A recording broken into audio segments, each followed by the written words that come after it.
Morning!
Then in 2020, for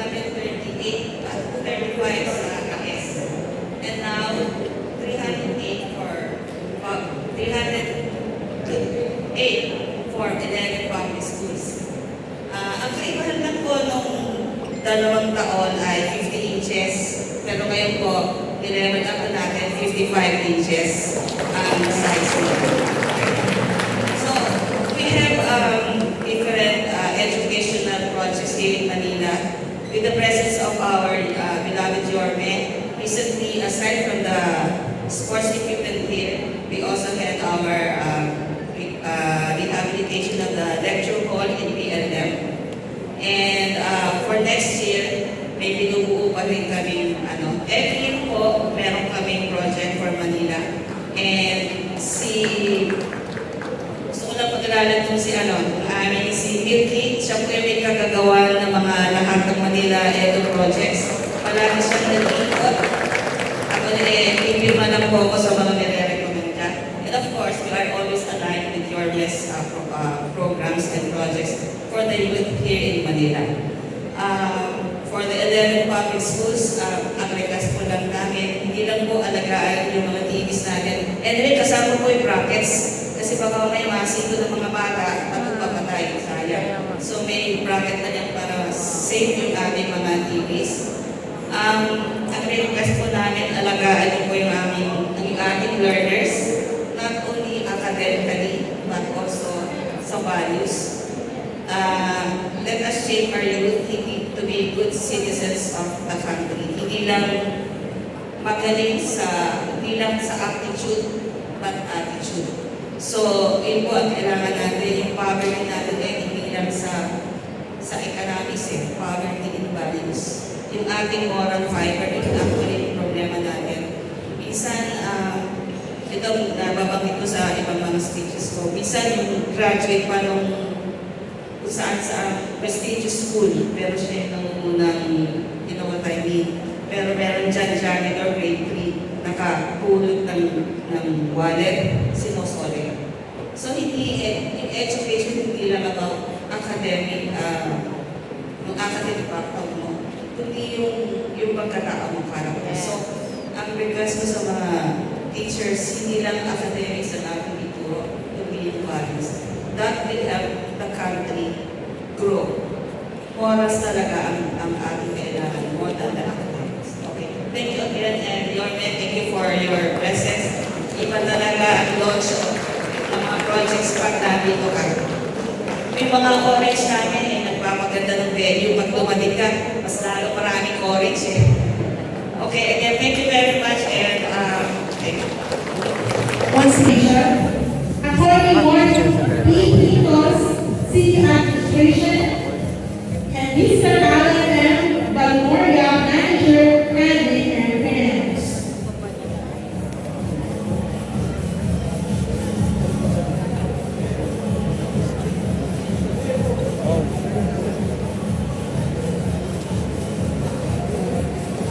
Alright, syempre mamaya mag-ising kayo si Yorme dahil meron tayo full opportunity with Ellen Schools, partner. Yes! Atayin lang po natin yung lalabas siya.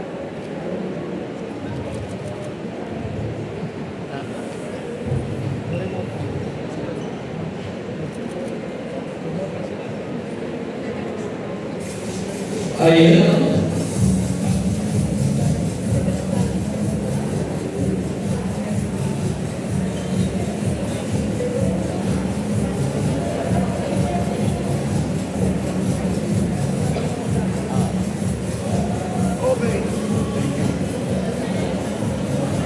Everyone witness the turnover of 318 units of 55-inch Samsung Smart Televisions with true vision, full motion TV for foundation po. For ICPSI Foundation team, maraming salamat po for this generous.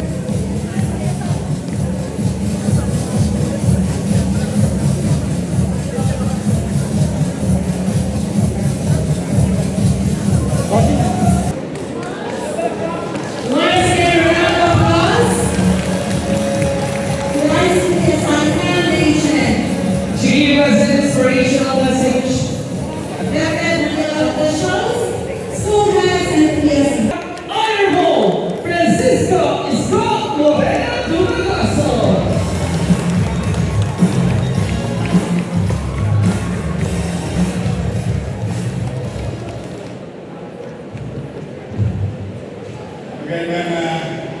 Umaga, maulan, pero sigurado walang pasa. Nangyari, nangungusul na. Dati-dati, yung mga nanay nag-aabang na yan, mga nasite, so the most important for kasi siyempre nag-aano lang. May pasok ko lang may masamang panahon. Kapalang naman yun, super business. Natupal naman natin yung ating pagpuling pala sa lalong madaling pagpapagkita ang bawat pamilya na may nakakapasok sa panahon. The thing is, last week, nakaiba. Kasi dati, ang request ng Yorme ay pasok ko bukas. Yorme, para makapaganda ng kami. Last week, ang comment naman, Yorme, pwede ba makapasok ka na? Magang-magana ang pumama ko dito sa akin. Hindi na ako makapag-ibis ng bahay. Ang kulit-kulit, maya-maya, loob ng loob.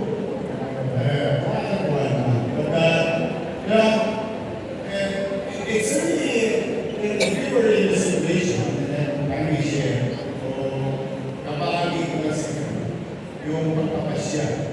You are in a cross line bringing why I value education, and I think all of us here agree, we really value education. Look at the ICSI, one of the biggest in the world. But we continue to give it back to communities in our educational journey. Nasa kanan naman, yung ligtas ko yung mga bata. Yung kaligtasan ng mga bata. So these are the things that you as mayor, you have to cross each line. And I remember last Monday, sabi ko, wait, pasok ko na yung mga test. So we were ready, preparing the car jet, the generated fire. Money, pasok. But alas kami ng gabi, I was told, guided, and advised by our technical people locally, which is Manila, and the national government, which is Cotas. Medyo masama ang magiging panahon ng mananghali. Ayun, tako. Kanina, nasabi mo, suswapo na yata kami. Parang sinisiyan ng mga webaks namin. Ano ba? Itutuloy ba natin? Hindi. Because really, the main fact that our situation is that basic because we value our future. We want our kids to be in school. A school like Rosario Almario Elementary School. Pag tinignan naman ito, ay naku, gusto para sino naman para ng college? Tumagin ko yun, para ng college. Mas para na tayong private school. And today, sama-sama tayo. Ilan na pas? Out of 100 plus in the city of Manila. Because sa pagkutiyang loob ng ating mga nag-aanap buhay sa loob ng Manila. Tulad ng ICSI. So, sa ating mga nanay, mga guro, at mga batang nakarito, ay samahan mo po, bago babanggitin kong pangalan, iparang natin tayo mga tagatulog, wala tayong isipin. Marunong tayong bulingon sa mga taong nakatulog sa atin. Ngayon lamang ay pwede natin palanggan sa mahiling palakpakan sa ating Miss Pilipinas Government. Kasi pinagpala ay si Teresa Caldero. At tulog ko ng Yorme, si Belgi. Vicky Lorente, Government. Ang mangyayari nito mga ano, Alaska. Yormin, boss! Yormin! Yormin! Yormin, ay mga bata ko, kung gusto mo naman natin we will be making the next stop, despite of our limited resources. We will not stop. So we started to take care, now we are able to take care, grade 1, grade 2. That from 21,000 to 62,000. 3 times a week, the next 20 days. Once we finish, we do some assessment, we will set up, then we go back. We will not stop giving proper nutrition to our learners. Palagpakan natin, Mr. Francis Bartolome. Mr. Alan Malmoria. At sabay-sabay kami ng palagpakan ko ay si Desai Family.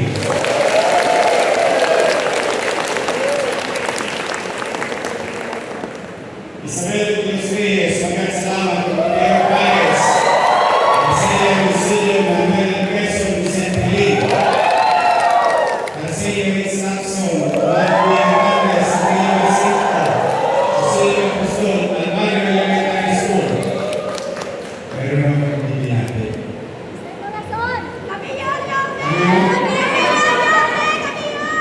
Kayo ba yun?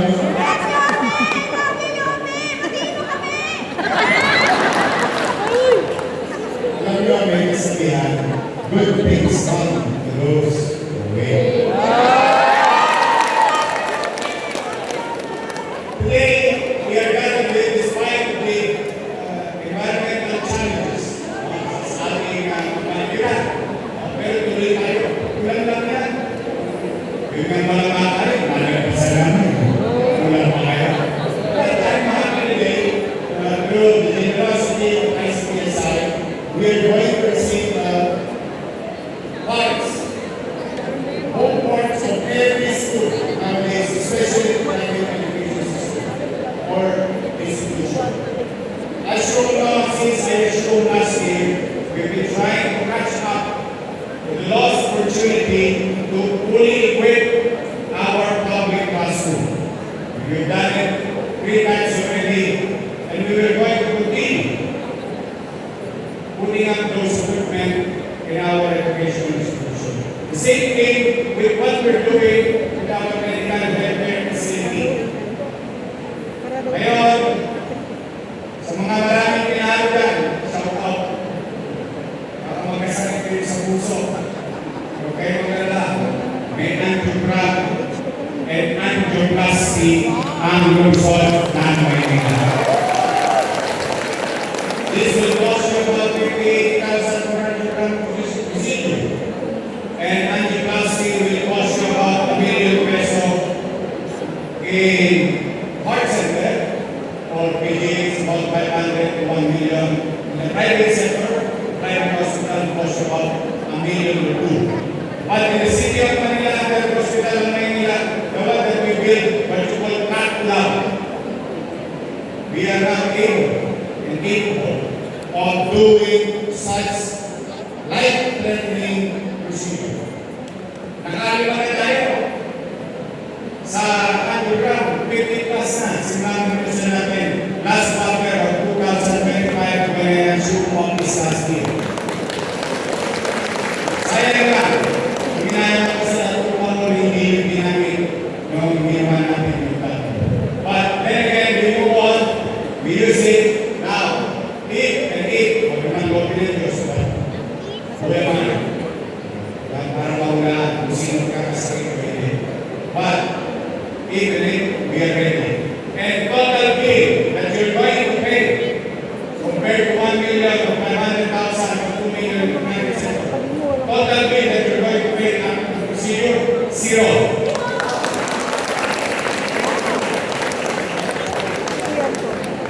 Zero. Bigla.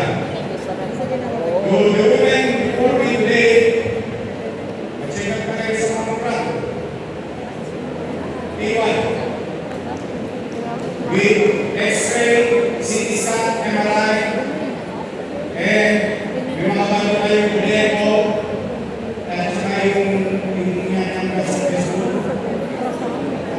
ultrasound, 4D, 3D.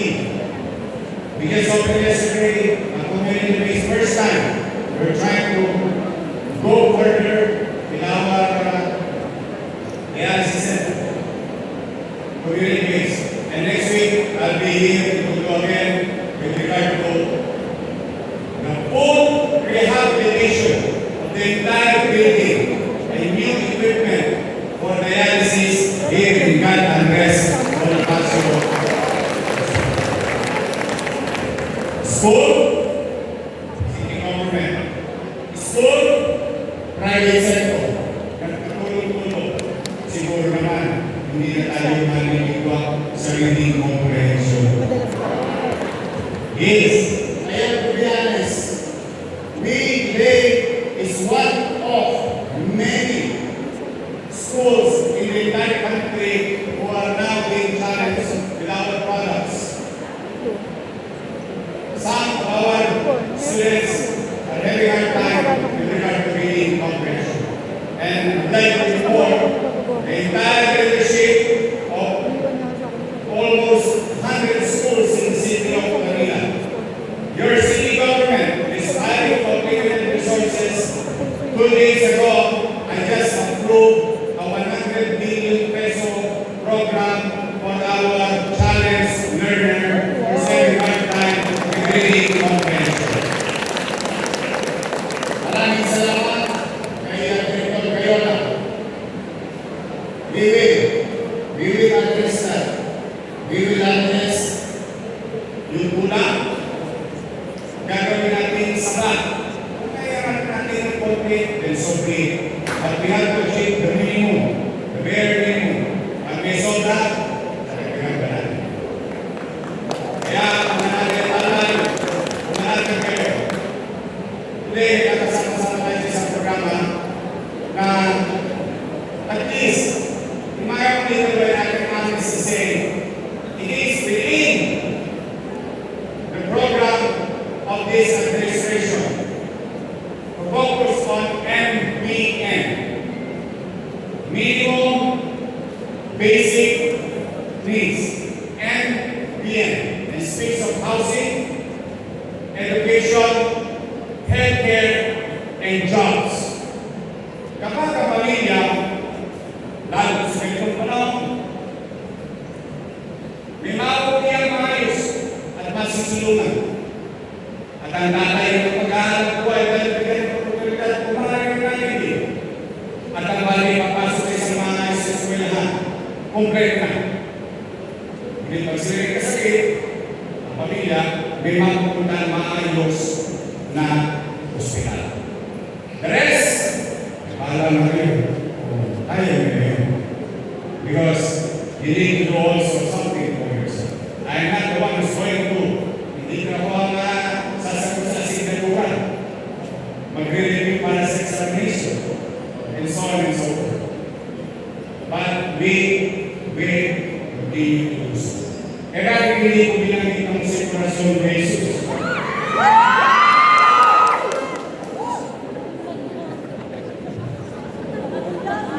Maganda din ang lahat.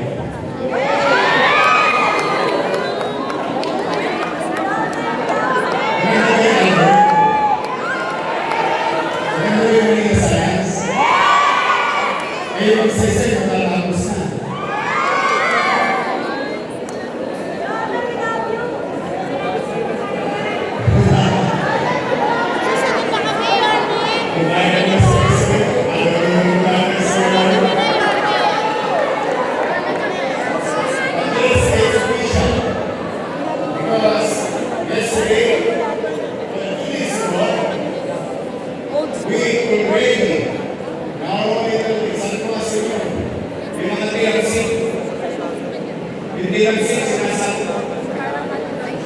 Lalagay ko ulit sa malaki. Ay mali sa servisyo. And I just want you to prepare yourself because yesterday, finally, nakahanap ako ng 4% course sa St. Antonio's. CCP to prepare for 2027.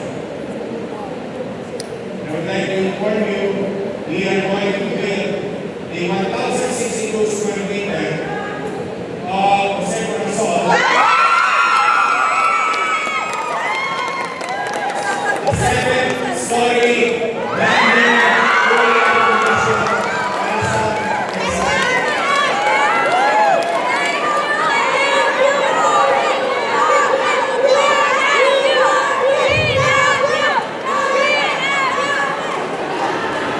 Sana all. Yes. Really. Pag nakita niyo yung eskwela nila, right next time, may building dito, may building dito, may building dito, may building dito. And they think it's night time. It's night time to build something. And I hope I can build it in Magat. In Yanko. In Lacson. Everywhere in the city of Manila. Rest assured. Rest assured. Alam niyo yung kasi hindi ko yung ginagawa natin dito, near to impossible. But I just wanted to clear one problem at a time, certainly, and spend money efficiently. So we could limited resources, how can we have together as Manilans who have a better effect, efficient, and at the same future population growth in a particular community. Kaya, huwag na kayo magkalala. At so, kaya, yan po, huwag kang eskwelahan. Amado,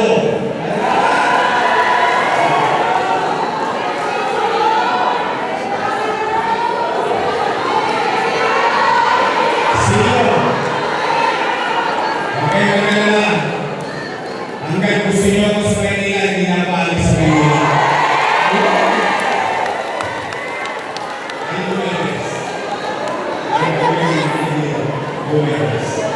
Tapos sinabi niya na before you do it,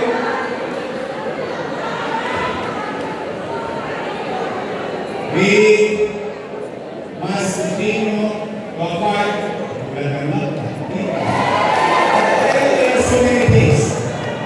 Kumbaga sina, yung mga nanay, ito mga nanay, mga karito. Sigurado ko. Sumero yung asawa, yung yoba, pagbigay, may lisahan na yung nanay.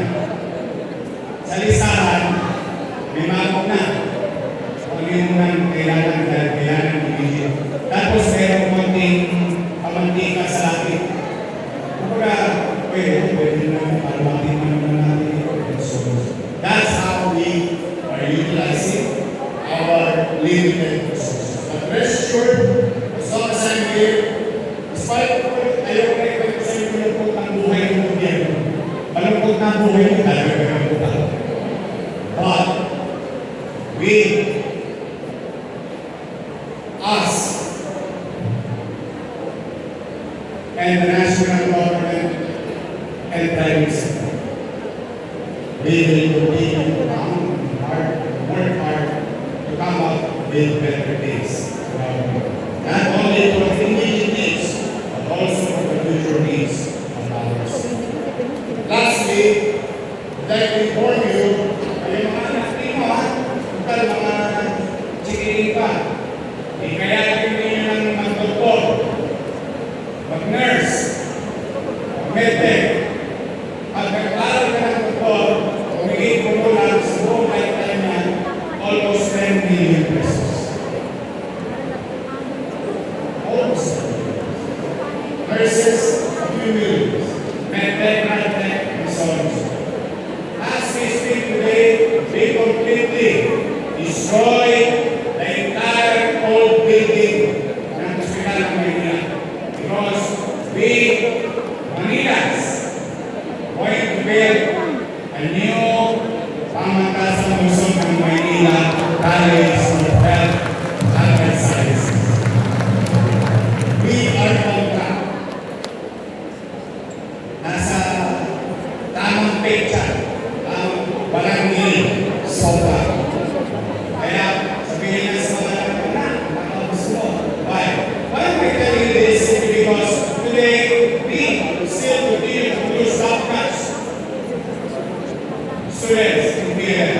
But the problem is the space, the same thing that you have, the same we can only accommodate 300 students every single year. But with the new building, in the old building where Hospital of Maynila is located, we are going to build a 5-story pamatasan Luzon ng Maynila to accommodate 5,000 students from 300 with the maximum level and the space that we're going to build today in the next generation, we can produce 5,000 graduates under College of Health Allied Sciences. Kaya sa mga pumasa, sana kayo na sumunod, magkaroon ng parang Albert, Manila Science, magsaysay, Mario, ngayon, umuwi kayo mga taga-Corazon. Umuwi kayo na parang nilulugmok tayo ng panahon. Cloudy. Pinalulugmok ang buhay natin. Pero kasi ako, 11 schools in Tondo, only made at hope because ICTSI gave us an opportunity to get it out of the city. And Corazon, umuwi kayo sa Pilipinas na nanay. Magkakaroon na, kasi may dasal na ang Tondo. Magkakaroon na ng Ateneo sa Sante at Laguna. Kaya naman sa pananay, tatay, God give up on your children.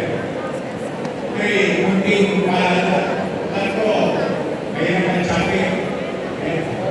Ayan, no question. Parang na, dinirabaho, parang lang.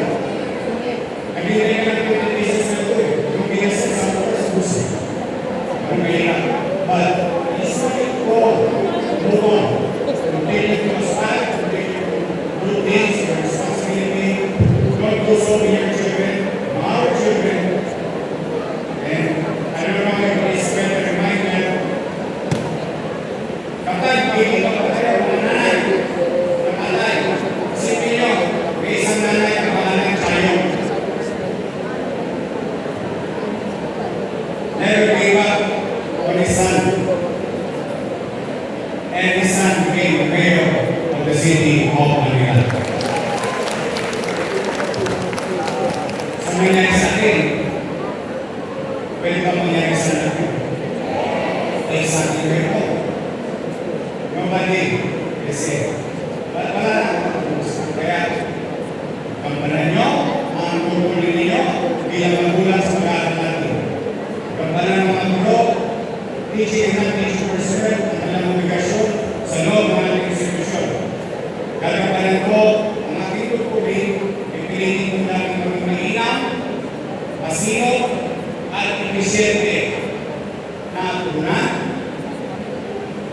develop ang ating pamayanan kasyudad. Katulad ng isang awit ng Maynila.